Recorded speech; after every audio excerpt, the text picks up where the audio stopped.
సైనికపురి చౌరస్తాలో ఫూలే విగ్రహానికి పూలమాలలు వేసి నివాళులర్పించిన ఈటెల రాజేందర్. మహాత్మా జ్యోతిరావు పూలే 198వ జయంతి సందర్భంగా సైనికపురి చౌరస్తాలో ఫూలే విగ్రహానికి పూలమాలలు వేసి నివాళులర్పించిన జై పూలే అంటూ నినాదాలు చేశారు. ఈ సందర్భంగా ఈటెల మాట్లాడుతూ మహాత్మా అనే బిరుదు పొందిన మొదటి వ్యక్తి జ్యోతిబా పూలే. సమాజ ఉద్ధారకుడు, అణగారిన జాతుల హక్కుల కోసం అంటరానితనానికి వ్యతిరేకంగా పోరాటం చేసిన మహనీయులు జ్యోతిబా పూలే, సావిత్రిబాయి పూలే అన్నారు. ఈ దేశంలో అంటరానితనం చెల్లదని చాటి ఎంతటి అణచివేత ఉన్న ఆనాటి దుర్మార్గానికి వ్యతిరేకంగా బరిగీసి కొట్లాడిన మహనీయుడు పూలే అన్నారు.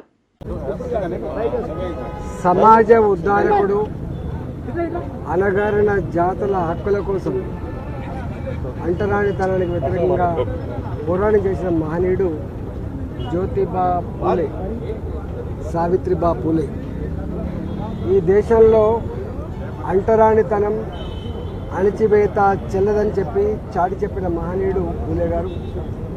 కేవలం స్టేట్మెంట్స్ మాత్రమే పరిమితం కాకుండా ఎంత ఒత్తిడి ఉన్నా, ఎంత అణచివేత ఉన్నా ఆనాటి దుర్మార్గానికి వ్యతిరేకంగా బరిగీసి కొట్లాడిన మహనీయుడు జ్యోతిబా పూలే.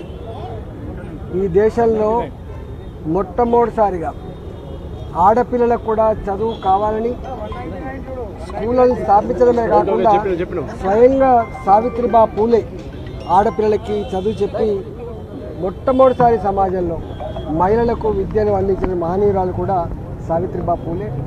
అందువల్ల ఇవాళ వారి జయంతి ఉత్సవాన్ని దేశవ్యాప్తంగా ఈ అణగారిన వర్గాల ప్రజలు కావచ్చు, సమాజ సేవకులు కావచ్చు, సమాజాన్ని చల్లగుండాలని చెప్పి భావించిన వాళ్ళందరూ కూడా పార్టీతో సంబంధం లేకుండా, జెండాలతో రాజకీయాలతో సంబంధం లేకుండా ఇవాళ వారి జయంతి ఉత్సవాలు జరుపుకోవడం సంతోషం. ఇవాళ స్వయంగా ఈ దేశంలో మహాత్మా అనే పొందిన వ్యక్తి కూడా జ్యోతిబా పూలే.